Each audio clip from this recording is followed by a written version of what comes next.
Hi, this is Andrew, and this is Keen On, the daily chat show featuring the world's leading thinkers and writers.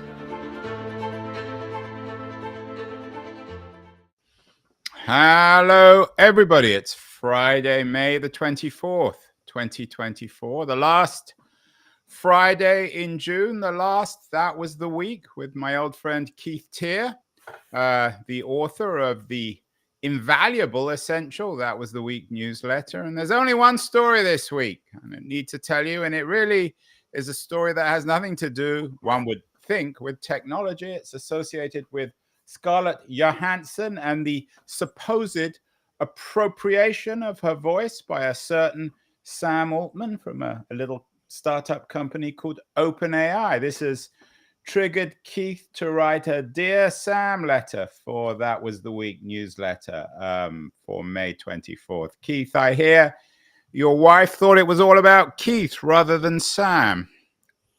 Yeah, we have a vibrant, let's call it, debating culture in our family. Janae thought you were putting myself into the middle of something that isn't about me and making it about me. That was the Keith Teare would never do that. He is the least self-centered person in the universe. Anyway, leaving aside Keith Teare, let's talk about this story. What exactly has happened? Why is this the dominant tech story of the week? It's bizarre, but also hardly surprising in many ways. Well, I think the popular way of understanding it, which is probably somewhat mythical, is that Sam Altman is a bit of a sociopath, that he decided some time ago, just a bit, and he decided some time ago that he wanted to associate the OpenAI voice with the movie Her. Which, of course, Scarlett Johansson was a voice character in.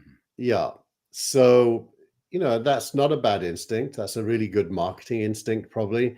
Her was really good and somewhat prophetic, because it does seem as if the current OpenAI that's being rolled out now is capable of some things that were depicted in that movie that we all thought were total science fiction at the time, and it wasn't that long ago.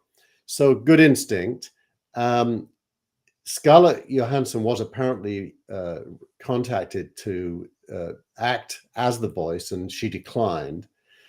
But Sam didn't let go of the Her idea. Now, it would be entirely okay to want to mirror Her without purchasing Scarlett Johansson's voice, conceptually at least. Could you pay for Scarlett, or is it one of those? You'd have to pay like one of those MasterCard ads that you can't. It's beyond money, invaluable. Well, if I was her, I wouldn't want to be the voice of OpenAI. It kind of typecasts you for the rest of your life in a way. So she's probably right to turn it down. And Sam's probably right to still think that the Her movie is a good framing for what the next version of OpenAI. So when you say the voice of OpenAI, so he didn't just want to have Scarlett Johansson as a voice on it. Yeah, that's all he wanted. Yeah. So it's just one voice. It's just a voice. So he went off and hired an actress. Scarlett Johansson says to copy her voice. The actress and Sam Altman say no. There was no remit to sound like Scarlett Johansson. They did the voice. They demoed the voice last week when they did their launch, or 2 weeks ago. And Scarlett Johansson immediately reacted saying, "This is a copy of my voice." And the actress reacted, "No, this is me. It's my normal voice." And there was no request for me to sound like Scarlett Johansson. So the question I have on this, Keith, is that OpenAI is an AI company. It's not a text-to-speech company. So it's really what was happening here is not associated with their it is. You missed last week's newsletter. It was called Eyes, Ears, Hands, and Mouth. And actually, the new OpenAI is designed to be conversational using your voice, and it replies with a voice. And by the way, it can interrupt. You can talk over each other. It's like you and I. yeah, just like you and I. So so it is evolving to be a voice interface. You can also type into it, but voice is really well done, and so that's the guts of it. But it's more than a voice. It uses the camera now, Andrew, as eyes. So you can, like, I pointed my camera at a tree in my yard and said, "What is this tree?" And it spoke back, "Oh, that is Californian blah blah tree," pretty much instantly. So this is GPT 4.0. Yeah, I just put it up on screen so that we have it. Yeah, so that's a pretty big deal. So they were using the Scarlett, or they were apparently, according to Scarlett at least, using her voice to. Yeah, they denied it. Hence the Sam Altman is a sociopath kind of. Yeah, one of the pieces you connect with is Sam Altman is full of shit, and then there's also a defense of what he did in Ars Technica from a piece in the Washington Post.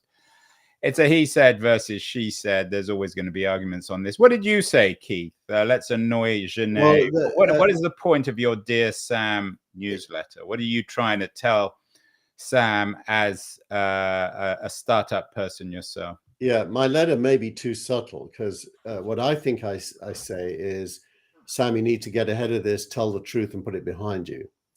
Because if you don't, it's going to hang over you, and you're sitting on top of probably some of the most important technology for the next 10 years. So you don't want to screw it up based on this. What my wife thinks I say is, poor Sam, you've been cruelly accused of something. No, we're not going to have any more stories, Keith, of what happened with you and Microsoft. You always manage readers, when Steve Gilmore always talks about Paul McCartney or John Lennon, you always talk about that one. So let's leave that one aside. So I will say, readers, read it for yourself and decide. Yeah, readers, read it for yourself. Keith and Sam Altman are both profoundly persecuted startup entrepreneurs. Andrew, before you move on, someone in the chat says Sam a sociopathic, narcissistic egomaniac. So I'm right in kind of capturing what people think of him. Yeah, and I think if we want to capture, maybe again, we always talk about this, the zeitgeist, this wouldn't have happened 5, 10, 15 years ago if Zuckerberg had made a mistake or the Google boys had made a mistake. So everyone, I'm no great fan of Altman or even AI, but everyone's out to get him. So anything that happens, people pile in, I think. Yeah. You know, for you and I have both done startups. I think if you think about this from the point of view of a startup, and even though they've got a lot of money, they are still a startup. This launch was the day before Google I/O on purpose as a kind of a bomb. And it was rushed. The tech really isn't ready. So if you look at what they've rolled out in the 2 weeks, which is classic for a startup. Yeah, it isn't ready. Tech is never ready. Nothing was ready, including any agreement with Scarlett Johansson. Yeah, and when it is ready, then you've moved on to the next thing. You've moved on to the next thing. So I think this is probably the cock-up theory applies, not the conspiracy theory. And I say that to cinematographers who made the comment. I think Sam A is, got a decent ego. There's no doubt about that. Oh yeah, and he's clearly not the most honest of people. I mean, even your old friend Paul Graham has said that. So within the tech community, he can be, as the board of directors said, he can be evasive. In other words, he lies. Casey Newton made an interesting point. We can't include his stuff in here because he's so hard to pin down in terms of his stuff. But he said that ever since Altman came back to OpenAI, neither Altman nor the company has been the same thing. Is there any truth to that, do you think? Well, look, there is a bad smell. A lot of people have left. A lot of people have left, mainly the safety people. Although, to be honest, I think that's appropriate. I think there's almost no danger. Some of the early people left as well, but yeah. So you don't think this bad smell? You say? I mean, a few months ago, I can't remember what the exact numbers were, but you suggested that the future of the entire global economy was built around OpenAI and it was going to dominate everything. Are you more or less bullish? More 4 or bullish. 5 More bullish. not on a AI itself, but on OpenAI. More bullish. I mean, what they launched last week was a little bit better in terms of the quality and the hallucinations and all that. But it was a lot better on the user interface and the use cases. So the integrated live Google Docs and live Microsoft Docs. So you can now give it documents to look at and interact with. It's a monster from a point of view of a future value. So the issue, though, and this comes back to the Jan Hansen case, which is about ownership of data and business models here. The other piece of news which got buried a little bit, which I think is extremely interesting, is that OpenAI and News Corp, owned by the Murdochs, signed a content deal. Now, News Corp has always been very hostile to big tech, so this is quite surprising, and this reflects well on the promise of OpenAI, because presumably if they can do deals with enough people in the media, in Hollywood, then none of these issues will come up in the future. Yeah, I think one of the things that's shifted in the last week is sources of data for OpenAI. Paying for data is one, but once you turn on the camera on the phone as a data gatherer, you have 4 billion people that can give you data. By the way, it works even by pointing the camera at a newspaper article. It will read it and tell you what it's about. Maybe that's what we should reinvent Now.tv as. As what? As those 4 billion. You're always good at appropriating, riding on off other people, Keith. Yeah. And anyway, data is not going to be OpenAI's problem because we're all going to become data gatherers for it. Yeah, but this comes back to an issue that you and I have argued over for years. And I mean, it's one thing to turn everybody's camera on. It's quite another to figure out reliable news from credible journalists at places like the Journal and the Times. I mean, the Times is still suing OpenAI. So yeah, a lot of this stuff's going to get determined in the courts over the next year or two. Yeah, we've talked about it before, and I've predicted that OpenAI will win those court cases. Well, you don't know. I mean, how do you know? I don't have to know. I can predict. I am the voice of him. Yeah, but you're not the legal voice of him. You don't think that the Times have a good legal case? It's going to go to the Supreme Court. No, because I don't think OpenAI used any logged in data. It was all publicly available, just like it would be to you and me or anyone writing a book. So I think they'll win based on fair use. I doubt they'll, but I think the world will move on. I don't think the Times is threatened. Actually, I think to your point, why are they taking? Why are they going to court then?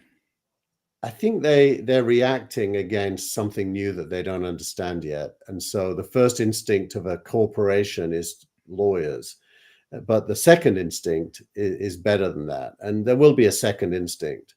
Is there of the content verticals, from the news industry to the publishing business to Hollywood to the music industry? We'll come to the music industry later because your startup of the week is an AI music company. Which do you think are the most vulnerable, and which are going to throw in their lot with the OpenAIs of the world? I actually think they'll all benefit. OpenAI has started giving links and references now, as has Claude. And I think what will happen is a lot of traffic that was on Google doing searches will now be in OpenAI, and it will behoove most publishers to allow their links to be exposed so that people can click on them and go to their content. And I do still think human beings are going to be the determining factor when it comes to quality. When I read something from OpenAI that I don't think is good, that damages OpenAI in my eyes. So I do think we're all going to be judges, and we're going to start using the AIs that serve up quality. And at least in my experience, they're capable of doing that. Well, this will be a dominant story. We'll come back to it. A couple of other interesting pieces of news about whether or not the AI industry is basically all of tech now. NVIDIA crushed earnings again. Does that speak of the reality of this market? What does that tell us? The NVIDIA numbers this week, their quarterly numbers. It tells us that people are buying the NVIDIA cloud GPU services in order to train models. They made $26 billion in a single quarter in revenues. That is a 250% gain over the previous year. So these numbers are unusually large numbers for any company ever in the history of companies. So it really does tell us that lots and lots of money is being piled into these tools. Is there, I mean, it's obviously good news for NVIDIA. I assume it's good news for OpenAI and the downstream OpenAI companies. Is it bad news for Microsoft? Who's NVIDIA's most direct competitor? Actually, Microsoft is a big customer of NVIDIA. Intel missed the boat on this one. Intel missed the boat. AMD missed the boat. Google and Facebook are building their own chips to not have to use NVIDIA, but that probably is a process that's going to take a while. And there'll be new chip companies. Now that the world needs fast model building chips, the NVIDIA chip is the best right now, but it wasn't designed for this purpose. It was designed for games. Yeah, and one wonders, I'm sure the Chinese have some good chip companies, which maybe they won't or will export to the US and vice versa. NVIDIA doesn't care about AI gross margins and whether or not the broader economy is viable, but you do have one interesting link about whether AI has a gross margin problem. What does that mean, Keith? And what's the issue here? Well, so the profit out of any business comes from the difference between the cost of sales and the revenue. That's called the gross margin. What does it cost you to earn $1? And if the answer is more than $1, you have a negative gross margin. If the answer is 10 cents, you have a 90% gross margin. In the case of NVIDIA, its customers, for every $1 they spend with NVIDIA, they make 5. So there's a healthy gross margin in buying NVIDIA services right now. But I mean, it's still not clear what OpenAI's business model is. So how does that work? It's subscription based. They basically charge two different ways. Firstly, they've made their core tech free for consumers. So consumers, you mean NVIDIA or OpenAI? OpenAI. So you can now use the best model on OpenAI for free without paying them $20 a month. So the $20 a month is no longer targeting consumers. So it's targeting companies. They call it teams. I've got one for SignalRank. And secondly, developers who use the APIs, they build OpenAI into their apps. It's a classic startup. I mean, they're not profitable. It's not a public company. Well, their revenues are up to $2 billion a year now already. Yeah, but they're spending more. So coming back to this gross margin problem, is that the issue that? Well, no, gross margin does not include expenses. In accounting terms, it's called above the line and below the line. It means what is a direct cost of sales or cost of goods, and then below the line is expenses. No, I understand. Even I understand that. So what's the issue here? Why is there an issue with potentially AI having a gross margin problem? Because it's possible that over time the costs of scaling outweigh the revenues generated by the scaling. Which is a very sort of abstract. It's like WeWork. Basically, if you think WeWork, that their costs were way above their revenues because they were in buildings. Well, server farms and buildings are roughly correlated. But there's no Moore's law when it comes to commercial real estate. There is Moore's law when it comes to AI, isn't there? I agree. So I think the answer to that question is no. But it's a reasonably good question to ask. By the way, one of the question in the chat here is asking about another one of the articles, which is about California. Yeah, and I'm moving on to that. And that wasn't from me, so that was a nice segue. You have an interesting piece about and Keith, you and I are both in Northern California, the awful state of AI in California. What's so awful about AI in California?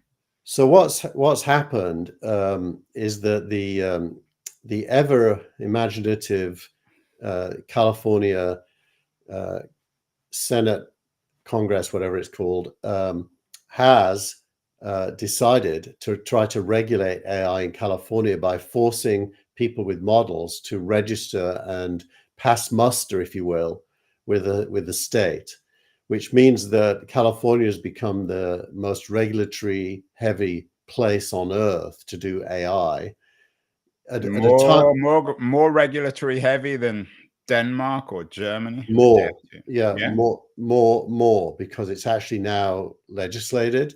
And it actually includes, as our comment here, cinematographers says, it includes criminal liability. So what's going to happen is it's going to force AI companies to be not domiciled in California, and that's a no-brainer. I wouldn't start a California AI company anymore. So it isn't going to change regulations for AI. It's going to change how much money California gets in taxes. Yeah, interesting. So we'll have another flight to Miami or Austin? Somewhere. I don't know where. Well, all Nevada. AI Nevada is my but your guess. startup of the week. Surprise, surprise. Another AI company, one that looks very promising. Suno. Make a song about anything. Is this the radical, to borrow some Silicon Valley language, radical democratization of technology to make music? It's definitely getting there. There's two companies doing it. I can't remember the name of the other one. This is the one I used to create That Was the Week theme song that I now put on the videos every week when I put them into the newsletter. Oh, I need a keen on. Yeah, you can make up some lyrics, tell it the musical style, and it will produce a song for you. It's really good. Is and it's that raised was a lot week, of money. what are the lyrics? I'm Keith, and it's all about Keith. That would be Genet's contribution. Yeah, it's all about me. I'm so important. So is this Suno stuff good? It's very good. It really is good. And what's their business model? You have to pay? You pay. It's free for a certain number of songs, and then you pay above that. You buy credits and use them up.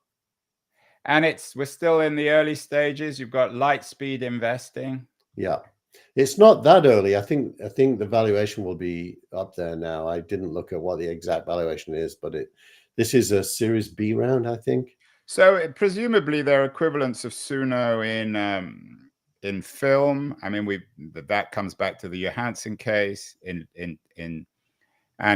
text. There will be. There definitely will be. Photography as well. I mean, Adobe is in trouble, aren't they? Well, Adobe's doing super well compared to its history, but its tool set is dated. Let's put it that way. I mean, they have to. I mean, it's a question of cannibalizing what do they do? Do they turn themselves into a high-end company for humans, or do they integrate these tools? I guess they've got to try and do both. They're definitely integrating AI into their photography tools. Like Lightroom this week was upgraded with AI for some what I think are fairly minor behaviors. Their video tool doesn't really have it yet, but neither do any of the others. So I think that's still coming. The OpenAI demo where they made movies, somebody's now made a 3-minute movie for a song using it, and and you know, it's not the best movie ever, but it's fine. So I do think that the ability to compose is going to be available to a lot more people, and quality will cut in. Who's good and who isn't good. Yeah, but for you and I to find music and lyrics for the beginning of our show, we're not going to go to a top lyric writer. We don't have the resources or the time or the interest. It's not worth it for us. No, but it probably still saves us somewhere between $1,000 and $5,000, which you even pay a normal person. And I did mine for free compared to paying $1,000. You mean from Suno? Yeah. So you used to steal the music from the Three Tops. No, but it goes back to that Apple ad where the iPad was crushing all the old stuff.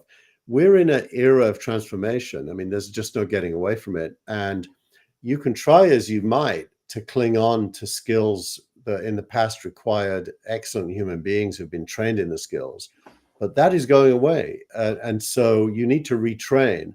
And these tools are tools.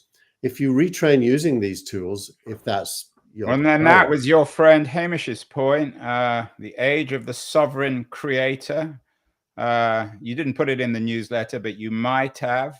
He uses your friend at Stratitury, Ben Thompson, as the model. We're almost at a point, and one wonders what the value of Substack will be in this, where we'll have all the tools to create high quality television, movies, songs without the studios. I mean, it's the old promise of Web 2. Yeah, but the one thing AI doesn't do is it doesn't replace the imagination or the creativity of the narrative inventor. So the core human skill is still going to be doing something that people want to spend time engaging with. And I don't think AI is going to mostly be as good as humans at doing that ever. So I do think ever is a long time, Keith. Yeah, and you know, our commenter is disagreeing with me and saying that the Apple ad removed the emotional connection of history. I don't agree with that. I think it embraced.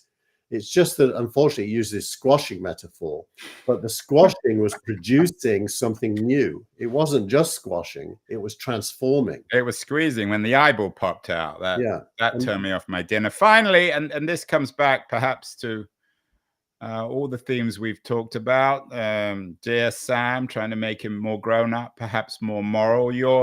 And you've changed this. It's no longer the X of the week. Oh, you're showing oh, there you go. It's the Warp. What is Warpcast? Well, I did it only for this week. Warpcast is a blockchain-based version of Twitter that Fred Wilson from Union Square Ventures has embraced. He was one of the first investors in Twitter. A couple of weeks ago, he announced that he's using Warpcast. Warpcast is weird for any normal person because you have to have a wallet, a crypto wallet, in order to post. It's weird to set up. Fred is a champion of it because he invested in it.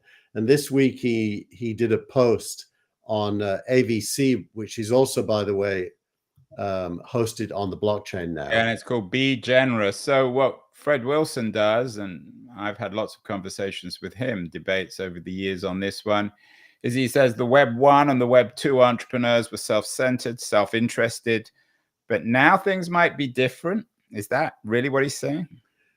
It's interesting. Firstly, oh my God, how could he say that without blushing? Because Fred is nothing short of my wife would think that he and I belong together in terms of our self-centeredness. So Fred is definitely and it's ironic that he's saying this while broadcasting on Warpcast, which is one of his own investments. Exactly. So I don't know if generosity and is at the core there. I think it's making money for his LPs, which it should be.